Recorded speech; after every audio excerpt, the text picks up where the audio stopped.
Australia এই টেস্টে টসে জিতে ব্যাটিং নিয়েছে, তারা নিজেদেরকে আসলে চ্যালেঞ্জ জানিয়েছে। এবার ঘুরে ফিরে আসছে আকবর আলী, তিনি এখন কোথাও নেই, এটা খুবই আনফরচুনেট।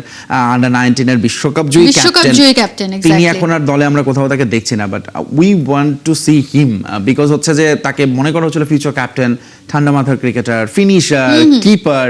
কিন্তু সেই আকবর আলীকে আমি জানি না ঠিক এক্স্যাক্টলি কি প্রবলেম বা কি হয়েছে।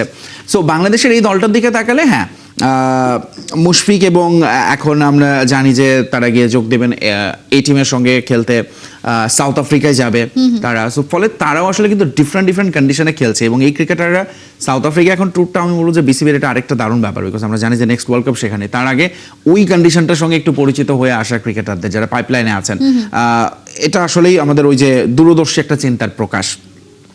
So coming back to this test again, আমার মনে হয় যে এখন পর্যন্ত একটা কনফিউশন ছিল সিলেকশনে, আচ্ছা খালেদকে নেওয়া হবে নাকি এবাদত। শেষ পর্যন্ত এবাদত খেলছেন, যিনি প্যাটার্নাল লিগ থেকে এসে খেলছেন এবং দারুণ করছেন। এবং এখন পর্যন্ত আমার মনে হয় বাংলাদেশ দলের এই টেস্টের সিলেকশনটা চমৎকার। ইনফ্যাক্ট গতকাল কিন্তু শান্ত আসলে একটা আভাস দিচ্ছিলেন যে খুবই বেসিক যে ফরমেশনটা থাকে সেটাতেই আসলে তারা খেলবেন, আজ দুইটা স্পিনার, তিনটা পেসার, এভাবে করেই আসলে লাইন আপটা সাজানো হবে। ঠিক সেটাই হলো এবং মোটামুটি এখন পর্যন্ত অস্ট্রেলিয়াকে সেই নর্মাল একটা কম্বিনেশনেই আসলে দারুণভাবে বাংলাদেশ রুখে দিচ্ছে। শান্তর জন্য এইটা আসলে বড় একটা অ্যাডভান্টেজ কিনা, বা তার যে দূরদর্শিতাই বলবো আমি, যে চুজ করার যে ক্যাপাবিলিটিটা বা দারুণভাবে আসলে এই যে জায়গাগুলোকে, যে জায়গায় যেই জিনিসটা দরকার, রাইট। এবং বোলিং চান্স আপনি দেখেন, শান্ত ক্যাপ্টেন্সি দুর্দান্ত। এবং এইটা নিয়ে কথা বলতে হয়েছে, ধরুন বাংলাদেশের যেমন লেটসে হয়তো আমি বলতেই পারি যে মিরাজের ক্যাপ্টেন্সি নিয়ে অনেক কথা হয়, কিন্তু শান্ত অ্যাজ আ ব্যাটসম্যান এবং ক্যাপ্টেন দুটো জায়গায় তিনি নিজেকে সবসময় সমালোচনার ঊর্ধ্বে রাখতে পেরেছেন। দারুণ লিডারশিপ, টেস্ট ক্রিকেটটাকে তিনি অন করেন। এবং আজকে যদি দেখেন তার বোলিং চেঞ্জ তিনটা, এবং এই যে 22 ওভার তিনি টানা তার 3 পেসারকে ঘুরিয়ে ফিরিয়ে ব্যবহার করেছেন, একদিক দিয়ে আমি বলবো যে বাংলাদেশের ভালোই হয়েছে। বা এটা হয়তো বা আমরা ভাবছিলাম যে আমাদের কোনো লেফট আর্ম পেসার নাই, কিন্তু অস্ট্রেলিয়া যেভাবে অনেকগুলো রাইট হ্যান্ডেড ব্যাটসম্যান, এবং সেই জায়গাটায় আমাদের রাইট হ্যান্ড বোলারে আসলে মানে শুরুর 2 ওপেনার ছিলেন লেফট হ্যান্ডার, তাদের এগেনস্টে আমাদের পেসাররা দারুণ করেছেন। এখন আমরা দেখতে পাচ্ছি যে রাইট হ্যান্ডেড ব্যাটসম্যান তাদের স্টিভেন স্মিথ আছেন, তো সেই জায়গায় হয়তো তাইজুল খুব কার্যকর হবেন এবং হয়তো লাঞ্চের পরে আমরা তাকে দেখবো। কিন্তু এগেইন আমি যেটা মনে করি, দেখেন অস্ট্রেলিয়া এই টেস্টে টসে জিতে ব্যাটিং নিয়েছে, তারা নিজেদেরকে আসলে চ্যালেঞ্জ জানিয়েছে, বিকজ এই কন্ডিশনে যে কোনো দল টস জিতে আগে ফিল্ডিং করতে চাইবে।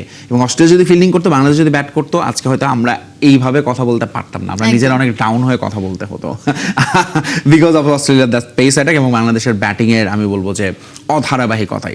সো সেই জায়গাটাই Bangladesh is very lucky, a good toss to lose যেটা বলা হয় সেটাই হয়েছে। এবং অস্ট্রেলিয়া আসলে তারা ধরে নিয়েছে যে okay, they are preparing for the bigger test আসলে। সো এই জায়গাটাই তারা ভেবেছে তারা আগে ব্যাট করবে, তারা জানে যে আর্লি উইকেট যাবে, প্রথম ওভার প্রথম ঘন্টাটা চ্যালেঞ্জিং হবে। কিন্তু সেখানে বাংলাদেশ আমার মনে হয় একটু বেশি ভালো বল করেছে, টানা 5th এবং 6th স্টাম্পে বল করে যাচ্ছিল, দুর্দান্ত লেন্থে বল করে যাচ্ছিল এবং ব্যাটসম্যানদের তারা ভালো ট্রাবল দিতে পেরেছে। শুধুমাত্র তানজিদ তামিমের ক্যাচটা এগেইন ওটাই আফসোস হয়ে থাকবে। অ্যাট দ্য সেম টাইম মূল চ্যালেঞ্জটা শুরু হবে এখন, অর্থাৎ আপনি হচ্ছে লাঞ্চের পরে বল একটু পুরনো হতে শুরু করেছে, স্পিন আপনাকে আনতে হবে এবং আপনি উইকেট থেকে ওই যে আর্লি সুবিধাটা এখন আপনি একটু কম পেতে থাকবেন। সেই জায়গাটাই বাংলাদেশকে আসলে ওই চ্যালেঞ্জটা ধরে রাখতে হবে, উইকেট টেকিং বল করে যেতে হবে। হয়তো রান লিক হবে, বাট স্টিল আপনি যদি উইকেট এখানে আসলে আপনাকে আর্ন করে নিতে হবে, 15-20 রান ইনভেস্ট করে একটা করে উইকেট তুলে নিতে হবে। এবং সেটা করতে পারলে বাংলাদেশের তার পরের চ্যালেঞ্জটা হচ্ছে ব্যাটিং, যেটা নিয়ে আসলে আমি নট ভেরি কনফিডেন্ট বাংলাদেশের এই ব্যাটিং নিয়ে যে অস্ট্রেলিয়ার সঙ্গে তারা কি করবে। বাট এখন পর্যন্ত বোলিং দিয়ে পুরোপুরি স্যাটিসফ্যাক্টরি। আপনাকে অসংখ্য ধন্যবাদ আমাদের সঙ্গে যুক্ত হওয়ার জন্য। দর্শক, আমরা কথা বলছিলাম বাংলাদেশ অস্ট্রেলিয়া প্রথম টেস্ট নিয়ে। আমাদের সঙ্গে স্টুডিওতে ছিলেন ক্রীড়া সাংবাদিক ফয়সাল তিতুমির।